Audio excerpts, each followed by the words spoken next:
बहुत ही खास मेहमान इस वक्त जुड़ चुके हैं। डॉक्टर ओपी मिश्रा इस वक्त हमारे साथ जुड़ चुके हैं। डायरेक्टर हैं आप नेशनल सेंटर फॉर सिस्मोलॉजी के। डॉक्टर ओपी मिश्रा साहब, बहुत शुक्रिया, आपने वक्त निकाला हमारे लिए। ये 8.8 तीव्रता का भूकंप कितना खतरनाक आप देख रहे हैं और पूरी दुनिया के लिए, खासतौर से वो रीजन जो अफेक्टेड है वहां के लिए कितना बड़ा खतरा है? ये देखिए, ये सेस्मो बोला जाता है इसको। ये सेस्मिक जो वेव जो जनरेट होता है समुद्र तल, सब ओशनिक अर्थक्वेक कहते हैं। जो अर्थक्वेक ये हुआ है, इसे लाजमी है कि जब भी सब ओशनिक अर्थक्वेक मैग्नीट्यूड 7.5 के ऊपर होते हैं तो वो सुनामी वेव जनरेट करते हैं, लेकिन उसकी हाइट जो है वो डिफरेंट होता है, वेरिंग करता है हाइट की, किस तरह कितना वाटर डिस्प्लेस हुआ है। अब ये जो है, जो अर्थक्वेक सब ओशनिक अर्थक्वेक हुआ है जो ईस्ट कोस्ट ऑफ कमचटका में, ये already tsunamigenic demarcated zone है। क्योंकि आप देखे होंगे कि बहुत पास्ट में भी यहाँ पर अर्थक्वेक जो हुए हैं वो सारे अर्थक्वेक जो है मैग्नीट्यूड 8 के वो सुनामी जेनिक प्रूफ हुए हैं, जो कि सुनामी के हाइट जनरेट किए हैं कम और बेसी। यहाँ भी जो अर्थक्वेक हुआ है ये एक ऐसा सबडक्शन कॉम्प्लेक्स पर हुआ है जहां पर कि एलुसियन आइलैंड्स, कुरिल आइलैंड्स और ये कैमचस्की का ये पूरा जो सखालिन पार्ट है, ये एक जो है बहुत बड़ा ये सबडक्शन कॉम्प्लेक्स है जो रिंग ऑफ फायर से ये पूरी जो है जोड़ता है। तो इसलिए इसका जो टेक्टोनिक जो इसका जो मॉर्फोलॉजी है, टेक्टोनिक्स जो कॉम्पैक्टनेस है और कॉम्पिटेंसी है, वो सेस्मोजेनिक अर्थक्वेक, सुनामी जेनिक अर्थक्वेक है। इसलिए अब यहाँ एहतियात बरतना इसलिए है क्योंकि कोई जो है जो सुनामी स्पेसिफिक अर्ली वार्निंग के जितने मेंबर हैं रिंग ऑफ फायर के, वो सेंसिटाइज हो जाते हैं जब इनको वार्निंग दी जाती है। वो एहतियात बरतते हैं कि यदि ये सुनामी वेव जो है यदि हमारे यहाँ ज्यादा आएगा तो ज्यादा जान माल की क्षति होगी। बरतना, प्रिकॉशंस लेना एक मिटिगेटिंग स्टेप्स है जो पूरे रिंग ऑफ फायर कंट्री के एसओपी है करते हैं। यहाँ पर देखें तो रप्चर प्रोपगेशन और सुनामी वेव के डायरेक्शन से ये लगता है कि ये काफी, जापान जो है वो काफी अवे पर है। वहां से जो है जो उसका सुनामी वेव का जो प्रोपगेशन होगा वो जो है जापान से काफी थोड़ा दूरी डिस्टेंस के अवे पर जाएगा, जिससे कि रिस्क पोटेंशियल कम हो जाता है। लेकिन जो जापान के जो फुकुशिमा का न्यूक्लियर प्लांट है या जितने उसके सेंसिटिव इंस्टॉलेशन है, वाइटल इंस्टॉलेशन है, उसकी सुरक्षा के लिए जापान काफी तत्पर रहता है। इसलिए वो हमेशा प्रिकॉशनरी मेजर्स थोड़ा भी, इवन की 7.5 भी अर्थक्वेक आएगा तो वो लेगा। और इसलिए और सारे हैं, इवन भी आप देखिए पूरा अलास्का का एल्यूसियन आइलैंड सेंसिटाइज हुआ है। डॉक्टर मिश्रा, हमारे दर्शकों की आसानी के लिए जरा ये बताइए कि आप रिंग ऑफ फायर कंट्रीज कह रहे हैं, ये रिंग ऑफ फायर कंट्रीज क्या होती हैं? रिंग ऑफ फायर जो है ये पूरी सबडक्शन कॉम्प्लेक्स पैसिफिक के रिंग के पास जितने कंट्री है वो सेस्मोजेनिक बेल्ट है, जहां पर छोटे छोटे अर्थक्वेक जो है हमेशा होते रहते हैं, बड़े अर्थक्वेक होते रहते हैं। और ये कौन से देश इसमें आते हैं? रिंग बनाया हुआ है, ये पूरी रिंग है जो कि आपका वहां से ऊपर से पार्ट से जापान से शुरू करें नीचे तक आते हुए इंडोनेशियन से होते हुए आपका जो है तो ईस्टर्न जो ये है पूरा कनेक्ट करता है इसके पूरे कंट्री को, उसको रिंग ऑफ फायर बोलते हैं।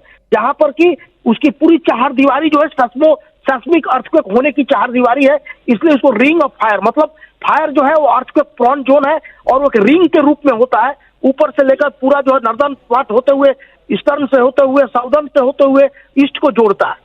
तो इसी को रिंग ऑफ द फायर बोलते हैं। जो कॉम्प्लेक्स जोन है, काफी कॉम्पिटेंसी है, डिफरेंट टाइप ऑफ अर्थक्वेक होते हैं। और ये सुनामी जेनिक के लिए ये जोन जो है काफी, ये रहा, आपने देखा 2011 में जो सेंडाई का अर्थक्वेक हुआ, सुनामी जेनिक अर्थक्वेक हुआ था और काफी जो है हाइट इसका जनरेट हुआ था। लेकिन यहाँ ये हाइट की अभी किस तरह से हाइट कितना किस ए में होगा इसका भी विवेचन का विषय है। अब ये चल रहा है कि फॉल्ट कितना डिस्प्लेस किया है, फॉल्ट में कितनी जो है उछाल उसमें डिस्प्लेसमेंट हुआ, तो वाटर कॉलम कितना उसमें डिस्प्लेस हुआ है, उसके ऊपर ये डिपेंड करता है सुनामी। मैग्नीट्यूड एक क्राइटेरिया है, लेकिन मैग्नीट्यूड के बाद स्लिप जो फॉल्ट का वो भी एक क्राइटेरिया है। कॉम्पिटेंट पार्ट जो टूटा उससे ज्यादा अर्थक्वेक एक मैग्नीट्यूड का हुआ, ये इंडिकेट कर रहा है। लेकिन कितना वाटर डिस्प्लेस हुआ है वो सुनामी हाइट को डिटरमिन करेगा।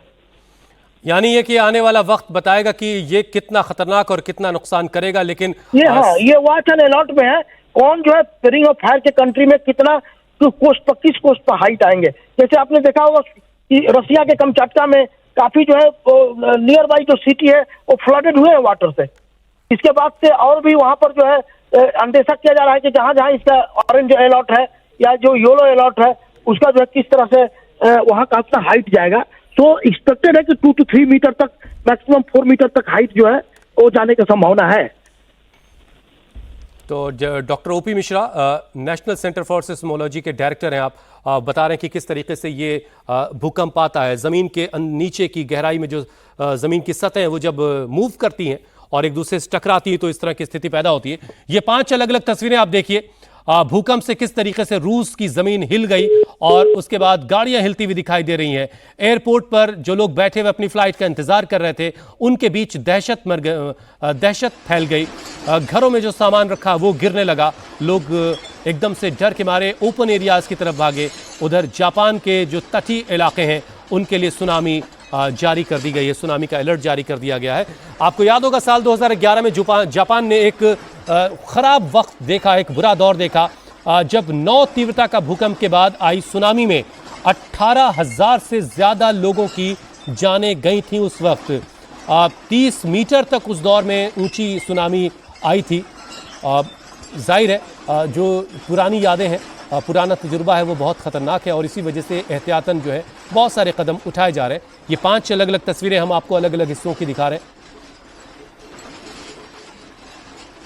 2011 में 9 की तीव्रता का भूकंप आया था, लेकिन इस बार जो भूकंप आया वो जापान से करीब 250 किलोमीटर के फासले पर, जापान के सरहदी हिस्से से 250 किलोमीटर के फासले पर कामचातका जो रूस का एक प्रायद्वीप है वहाँ पर आया और 8.8 तीव्रता का ये भूकंप और इसका जो सेंटर है, एपिसेंटर, वो ज़मीन की सतह से करीब 19.3 किलोमीटर नीचे है, गहराई में है।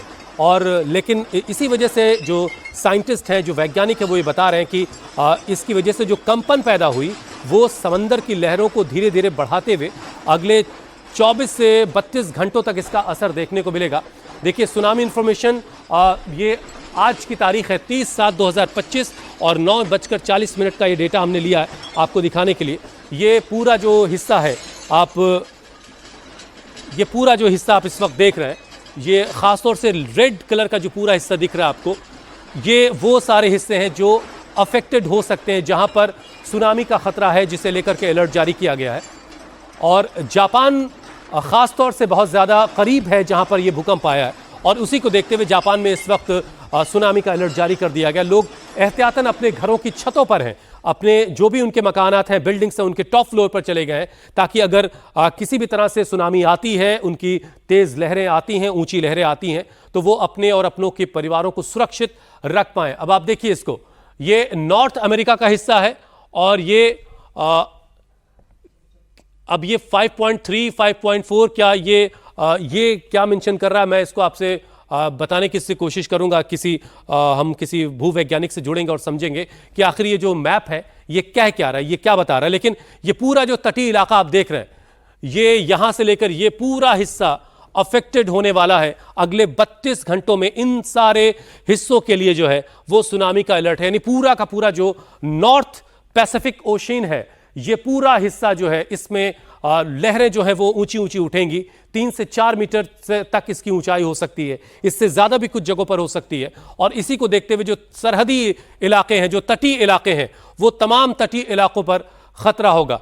अब इन लहरों को आप देखिए, रशिया का जो कामचातका का जो प्रायद्वीप है, उनके तटीय इलाकों की तस्वीरें आ गई हैं। कितनी ऊंची ऊंची लहरें इस वक्त यहाँ पर दिखाई दे रही हैं, लेकिन आसपास आपको इस हिस्से में आपको आबादी अब दिखाई देगी। ये देखिए, ये आबादी वाला हिस्सा है और ये समंदर का जो किनारा, वहां से जब ये लहरें अगर 3 से 4 मीटर तक ऊपर उठेंगी तो ये रिहायशी इलाकों में दाखिल हो जाएंगी और फिर रिहायशी इलाकों में नुकसान करेंगी।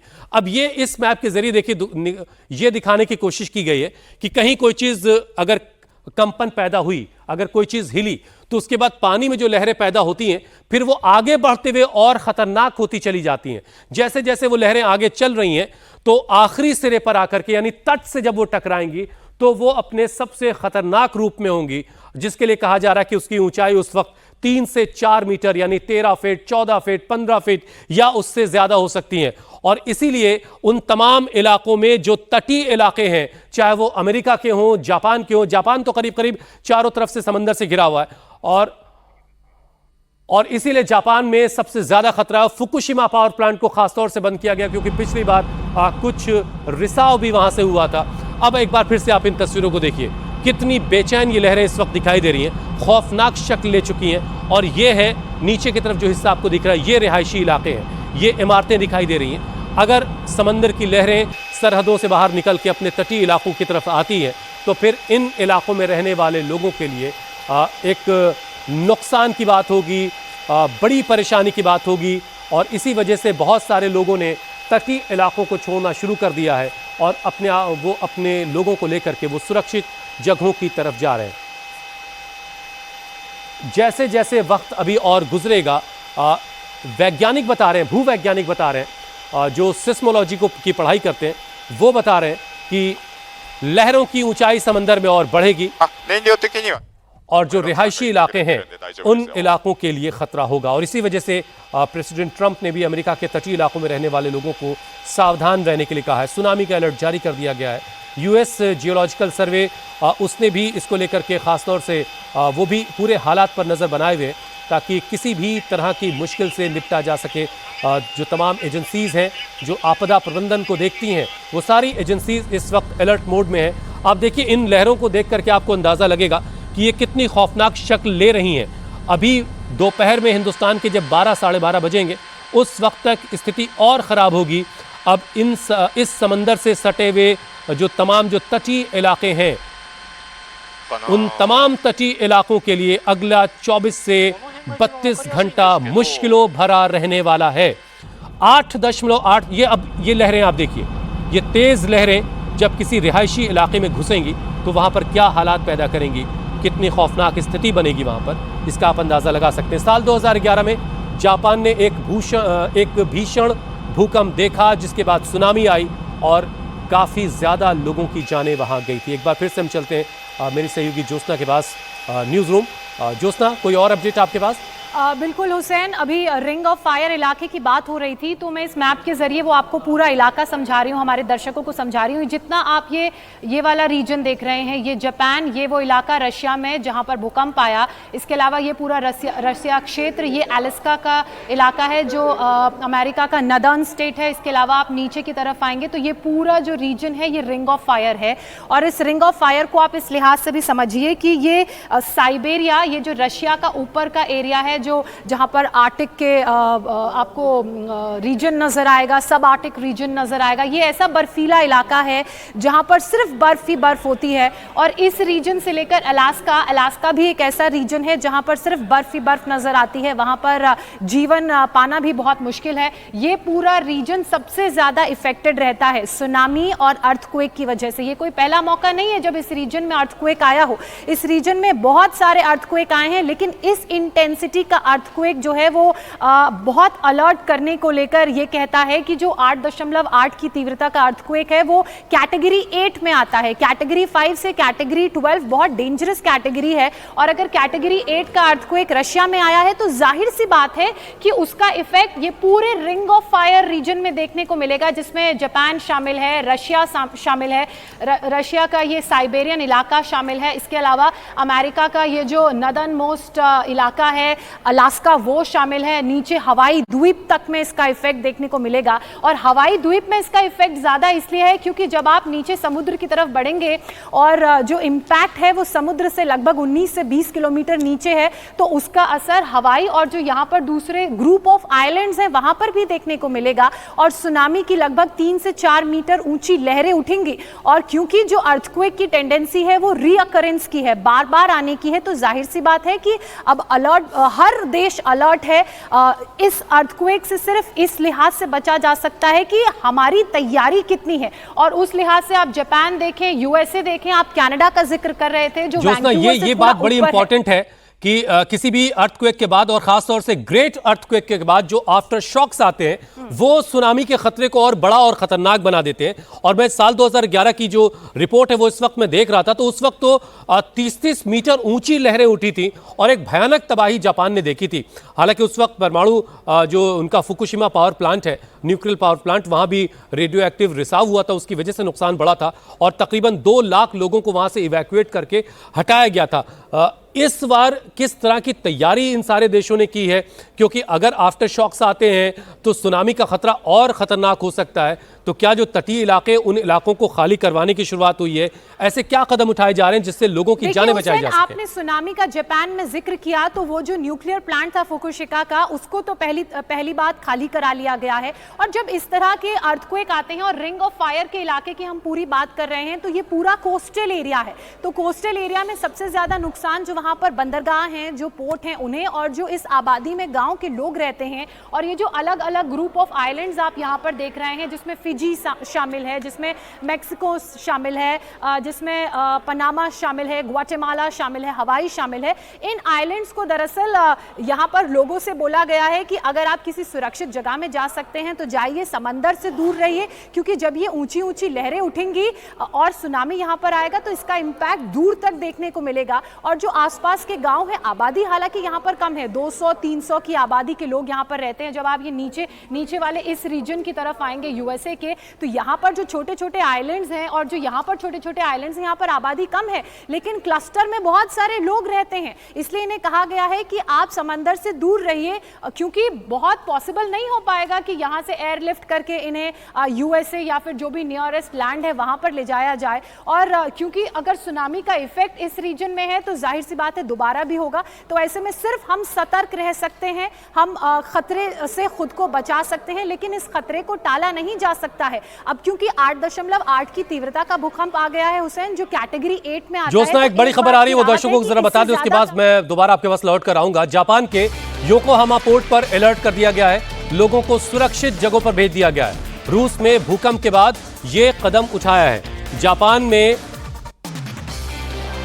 योकोहामा पोर्ट को खाली करवा लिया गया है और लोगों को, वहां जो लोग थे मौजूद, उनको सुरक्षित जगहों पर भेजा गया है। रूस में आए भूकंप के बाद सुनामी के अलर्ट को देखते हुए ये कदम अब धीरे धीरे खबरें तमाम आ रही हैं कि जापान में इस तरीके से बहुत सारे कदम और उठाए जाएंगे। जो योकोहामा पोर्ट है उसको खाली करवाया गया है और वहाँ पर जो लोग थे उनको सुरक्षित जगहों पर भेज दिया गया है, ताकि किसी भी खतरे से उन तमाम लोगों को बचाया जा सके। वो तमाम लोग जो समंदर के तटीय इलाकों में काम करते हैं, समंदर से सटे हुए हिस्सों में काम करते हैं, उन तमाम इलाकों को खाली करवाया जा रहा है। क्योंकि साल 2011 की यादें जापान के लोगों को आज भी डराती होंगी जब भी सुनामी की बात होती होगी। सुनामी का अलर्ट है, जाहिर है उसे देखते हुए ये कदम उठाया गया है। योकोहामा पोर्ट को खाली करवा लिया गया है, वहाँ पर अलर्ट जारी किया गया और वहाँ मौजूद लोगों को सुरक्षित जगहों पर भेजा गया है। ज्योत्सना, सुरक्षित जगहों पर लोगों को भेजा गया है। लोगों से कहा गया है जो कोस्टल रीजन्स में रहते हैं वो वहां से चले जाएं, क्योंकि जैसा मैंने बताया, हार्बर एरियाज जहां पर बंदरगाह हैं और जो गांव हैं, ग्रामीण इलाके हैं जहां पर लोग कोस्टल एरियाज में रहते हैं, उन्हें सबसे ज्यादा नुकसान होगा। वापस रिंग ऑफ फायर की तरफ आते हैं। ये हॉर्सशू शेप्ड पूरा ज्योग्राफी है इसकी, यहाँ से शुरू होता है जापान से रशिया होते हुए, ये जो पूरा साइबेरियन इलाका है जहाँ पर ठंड ज़्यादा रहती है, पेड़ पौधे नज़र नहीं आते, मिट्टी में भी आपको बर्फ नज़र आएगी। वहाँ से होते हुए अमेरिका का जो नदर्न मोस्ट स्टेट है अलास्का से होते हुए नीचे की तरफ जाता है। ये सबसे ज़्यादा इम्पैक्टेड रहता है। ऐसा इसलिए हुसैन क्योंकि यहाँ पर भूकंप और सुनामी आने के जो चांसेस हैं वो सबसे ज़्यादा हैं। ज़मीन में जिस तरह से टेक्टोनिक प्लेट्स की मूवमेंट होती है, तो यहाँ पर जो टेक्टोनिक प्लेट्स हैं वो एक ऐसा गुरुत्वाकर्षण क्रिएट करती हैं, एक ऐसा सबडक्शन और फॉल्ट लाइन में प्रेशर महसूस होता है, जिसकी वजह से टेक्टोनिक प्लेट्स की मूवमेंट यहाँ पर बहुत ज़्यादा होती है और उन्हीं टेक्टोनिक प्लेट्स की मूवमेंट की वजह से यहाँ पर भूकंप सबसे ज़्यादा आते हैं। और इसीलिए आप जो मैप इस वक्त आपके सामने खुला हुआ है, मैं हालांकि देख पा रहा हूँ कि इस पूरे इलाके से जो बे ऑफ बंगाल है हमारा, वहाँ तक में म्यांमार, थाईलैंड, वियतनाम जैसी कंट्रीज है जो एक तरह का बैरियर लगा रही हैं। लेकिन क्या उस मैप में कुछ ऐसा दिख रहा है कि बे ऑफ बंगाल तक भी इसका कुछ असर आएगा? हुसैन, बे ऑफ बंगाल तक तो फिलहाल इसका कोई असर नहीं दिख रहा है, लेकिन आप देखिए ये जब आप जापान से नीचे की तरफ आएंगे आपको यहाँ पर इंडोनेशिया नजर आएगा। यहाँ पर भी अलर्ट जारी किया गया है, थ्रेट है यहाँ पर भी सुनामी का अगले 30 से 34 घंटे। इसके अलावा आप फिलीपींस का इलाका देखिए, यहाँ पर भी थ्रेट है। फिलीपींस से थोड़ा ऊपर आप ताइवान की तरफ आएंगे, यहाँ पर भी थ्रेट है। अब आप ऑस्ट्रेलिया तक ये थ्रेट है, लेकिन अभी जो बे ऑफ बंगाल का एरिया है वहाँ पर किसी तरह का कोई थ्रेट नहीं है। इसलिए अभी इसे पूरी तरह से सुरक्षित इस लिहाज से बताया जा रहा है। लेकिन कुछ एरियाज हैं यहाँ पर जहाँ पर थ्रेट जारी किया गया है उनकी, जैसे इक्वाडोर है, इक्वाडोर के अलावा पनामा है, कोस्टा रिका है, ये वो सारे ग्रुप ऑफ आइलैंड्स हैं जो यूएसए में पड़ते हैं। अभी फिलहाल बे ऑफ बंगाल के लिए उस रीजन पर कोई थ्रेट जारी नहीं किया गया है, लेकिन ये जो सबसे ज्यादा जो थ्रेट है वो रशिया, जहां भूकंप आया, इसके अलावा सुनामी की लगभग 3 से 4 मीटर ऊंची लहरें उठी हैं और आगे संभावना है कि इससे ज्यादा ये लहरें उठ सकती हैं। जापान का इलाका, वहां के लिए थ्रेट जारी किया गया है क्योंकि इस रीजन से प्रॉक्सिमिटी में है। दूसरी तरफ और अगर यूएसए की तरफ देखा जाए तो वहां पर जितना भी अलास्का का इलाका है वहां के लिए थ्रेट जारी किया गया है। जब आप नीचे कैलिफोर्निया, सैन डियागो और ये जो ग्रुप ऑफ आइलैंड कंट्रीज हैं जिनमें पनामा शामिल है, जिनमें कोस्टा रिका शामिल है, जिसमें ग्वाटेमाला, एल साल्वाडोर शामिल है, इन सभी रीजन्स के लिए फिलहाल थ्रेट जारी किया गया है। और जब आप हुसैन डाउन साउथ की तरफ आएंगे तो आप देखेंगे कि कुछ और ऐसे इलाके हैं जो थ्रेट के लिहाज से इंपैक्टेड हैं। वो है ऑस्ट्रेलिया, और ऑस्ट्रेलिया क्योंकि डाउन साउथ है, काफी नीचे है, तो ऐसे में बहुत दूर है ऑस्ट्रेलिया वहां से, ज्योत्सना, उसके बावजूद प्रभाव अगर ऑस्ट्रेलिया तक आ रहा है, इसका प्रभाव अगर ऑस्ट्रेलिया तक आ रहा है तो उसका सबसे बड़ा रीजन है कि भूकंप और सुनामी ऐसी जगह में आना जो रिंग ऑफ फायर में पड़ता है, और टेक्टोनिक प्लेट्स की जो मूवमेंट है, उन टकराव के बाद 8.8, याद रखिए जो 8.8 की तीव्रता का भूकंप है, ये कैटेगरी 8 में आता है। और अगर यूएस के रिक्टर स्केल के हिसाब से चीजों को समझा जाए, कैटेगरी 5 से कैटेगरी 12 तक ये बहुत भीषण कैटेगरी में इसे काउंट किया जाता है। कैटेगरी 8 में अगर इस रीजन में रिंग ऑफ फायर में कोई भूकंप आता है, सुनामी आता है, तो उसके कैटास्ट्रोफिक इफेक्ट्स देखने को मिलेंगे, जिसमें घर का डैमेज, पोर्ट का डैमेज, और वो जो इलाका है वहां पर भारी नुकसान देखने को मिलेगा। और कुछ इसी तरह से जो तस्वीरें हैं वो रशिया के उस इलाके से भी सामने आ रही हैं जहां पर नुकसान हुआ है। पोर्ट्स को खाली करा लिया गया है हुसैन, लोगों को बोल दिया गया है, क्योंकि ये सारे कोस्टल रीजन्स हैं तो जाहिर सी बात है जो यहाँ पर ट्रांसपोर्ट होता है, जो काम होता है वो पोर्ट बेस्ड है, बंदरगाह है यहाँ पर, तो उन्हें पूरी तरह से खाली कर दिया गया है। अभी इंडिया टीवी पर हम एक तस्वीर दिखा रहे थे जिसमें उस पूरे कोस्टल एरिया में सिर्फ आपको बड़े बड़े जहाज खड़े नजर आ रहे होंगे, वहाँ किसी तरह डॉकिंग हो गई है, वहाँ किसी तरह का कोई एक्टिविटी, किसी तरह का कोई मूवमेंट देखने को नहीं मिल रहा है। बिल्कुल ज्योत्सना, तो ये एक पूरी दुनिया के लिए एक चिंताजनक स्थिति है इस वक्त। जो रशिया में जो भूकंप आया 8.8 तीव्रता का, जिसके बाद जापान में सुनामी का अलर्ट है, अमेरिका ने अपने तटीय इलाकों के लिए सुनामी का अलर्ट जारी कर दिया है। अब आज जो शुरुआत से तस्वीरें आ रही, एक बार अपना फिर से दर्शकों को दिखाते हैं। ये देखिए, ये वो तस्वीरें हैं, ये रूस की जहां पर ये भूकंप आया वहां की तबाही की तस्वीरें आने की शुरुआत हुई है। वहाँ किस तरह का नुकसान हुआ है कामचात का, जहाँ पर ये भूकंप आया। 8.8 तीव्रता के भूकंप के झटकों से ये पूरा इलाका हिल गया और भूकंप के झटके रूस से लेकर के जापान तक महसूस किए गए। एक एक करके आप तस्वीरें देखिए और अंदाज़ा लगाइए कि ये पूरा इलाका इस वक्त कितनी मुश्किल में है, और आने वाले 24 से तकरीबन 32 घंटे इस पूरे इलाके के लिए, वो इलाका जो समंदर के करीब का है, तटीय इलाका है, उस इलाकों में रहने वाले लोगों के लिए अगले 24 से 32 घंटे बहुत ही मुश्किल भरे हो सकते हैं, क्योंकि इस पूरे इलाके के लिए सुनामी का अलर्ट जारी कर दिया गया। रूस, जापान और अमेरिका तक इस वक्त हड़कंप है।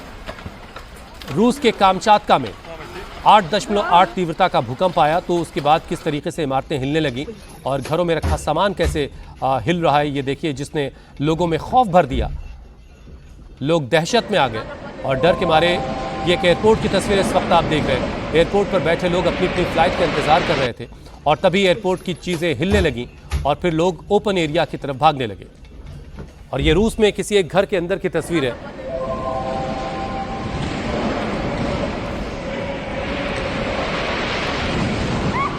तो रूस के कामचातका में 8.8 तीव्रता का भूकंप आया। हिंदुस्तानी वक्त के मुताबिक सुबह 4:55 पर यह भूकंप के झटके महसूस किए गए और ये भूकंप के झटके रूस के कामचातका से लेकर के जापान के तटीय इलाकों तक महसूस किए गए और उसके बाद फिर सुनामी का अलर्ट जारी हो गया। सुनामी एक ऐसा नाम जिसकी यादें बहुत खतरनाक हैं। साल 2011 में 18,000 से ज़्यादा लोगों की जानें जापान में गई थीं सुनामी की वजह से। और सुनामी के खतरे को देखते हुए न्यूक्लियर जो फुकुशिमा का पावर प्लांट है उसे फौरन बंद कर दिया गया, क्योंकि रेडियो एक्टिव रिसाव साल 2011 में हुआ था, जिसकी वजह से काफ़ी नुकसान हुआ था।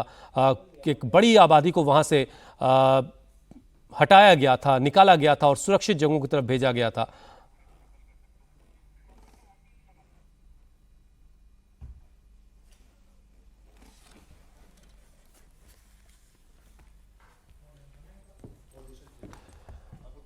तो ये समंदर के अंदर की तस्वीरें भी इस वक्त हम आपको दिखा रहे हैं। समंदर में ऊंची ऊंची लहरें उठ रही हैं और 3 से 4 मीटर तक ऊंची लहरें उठ सकती हैं। साल 2011 की जो बात मैं कर रहा था, उस वक्त 9 तीव्रता का भूकंप आया था, 9 मैग्नीट्यूड का, और 8.8 मैग्नीट्यूड का भूकंप इस बार आया है। और अगर आप पिछली रिपोर्ट्स देखेंगे तो 30-30 मीटर ऊंची लहरें उस दफा उठी थी। तो जाहिर है बहुत ही खौफनाक यादें हैं उस दौर की, और उसी को देखते हुए जापान ने कई कड़े कदम उठाए हैं। योकोहामा पोर्ट को खाली करवा लिया गया, वहाँ पर जो लोग मौजूद थे उनको सुरक्षित जगहों पर भेजा गया। जितने पोर्ट्स हैं उनको बंद कर दिया गया है, तमाम जहाज़ों को डॉक कर दिया गया है, तमाम जहाज़ों ने लंगर डाल दिए हैं, तमाम पोर्ट्स खाली करवा लिए गए। ये तस्वीरें आप देखिए, गाड़ियाँ किस तरीके से खड़ी हुई हिल रही हैं। पीछे एक आपको क्रेन दिखाई देगा, वो इतना बड़ा सा क्रेन हिल रहा है बहुत बुरी तरह से। जाहिर है इस भूकंप की वजह से लोग दहशत में हैं, लोग डर के साए में अभी फिलहाल जीने को मजबूर हैं। तो रूस के कामचात्का में 8.8 तीव्रता का भूकंप और उसके बाद जापान से लेकर अमेरिका तक हड़कंप मचा है। भूवैज्ञानिक सिस्मोलॉजिस्ट कह रहे हैं कि ये बेहद खतरनाक स्थिति है और अगले 24 से 32 घंटे उन तमाम इलाकों के लिए बहुत ही मुश्किल भरे रहने वाले हैं जो तटीय इलाके हैं, जो समंदर के आसपास के इलाके हैं।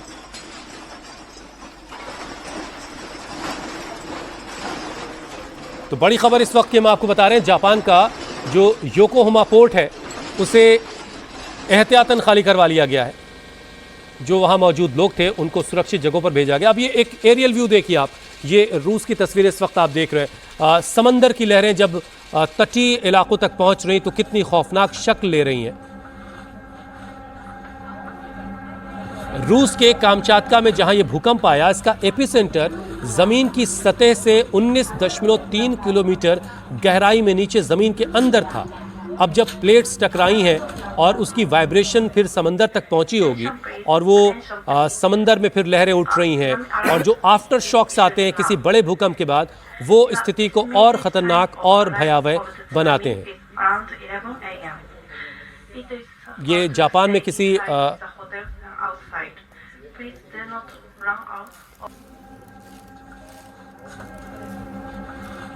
जापान में सुनामी का अलर्ट है। हालात को देखते हुए अमेरिका के राष्ट्रपति डोनाल्ड ट्रंप ने एक पोस्ट के जरिए तटीय इलाकों में रहने वाले लोगों से सावधान रहने की अपील की है।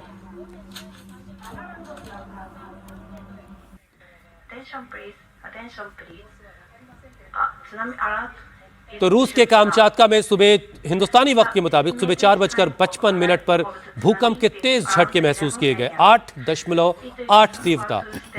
भूवैज्ञानिक इसे ग्रेट अर्थक्वेक कहकर बुलाते हैं, और इसके बाद जो सिचुएशन बनती है वो बहुत ही खतरनाक हो सकती है।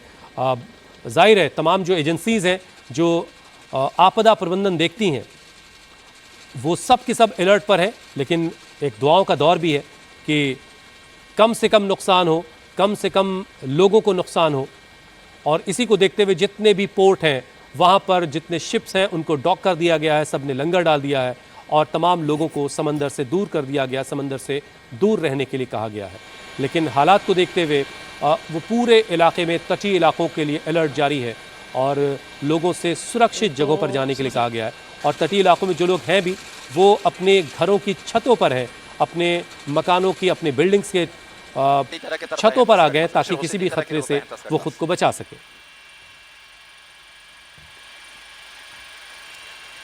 तो आज की ये सबसे बड़ी खबर है, रूस में 8.8 तीव्रता का भूकंप आया और इस भूकंप के आने के बाद जापान से लेकर अमेरिका तक सुनामी को लेकर हड़कंप मचा हुआ है। सुनामी के खतरों से निपटने की तैयारियां जापान से लेकर अमेरिका तक की जा रही हैं और अगले 24 से 32 घंटे तक इसके असर देखे जाएंगे, इसके खतरनाक असर देखे जा सकते हैं। और इससे निपटने के लिए उन तमाम इलाकों में जहां पर इसका असर हो सकता है लोगों से सुरक्षित जगहों पर जाने के लिए भी कहा गया है।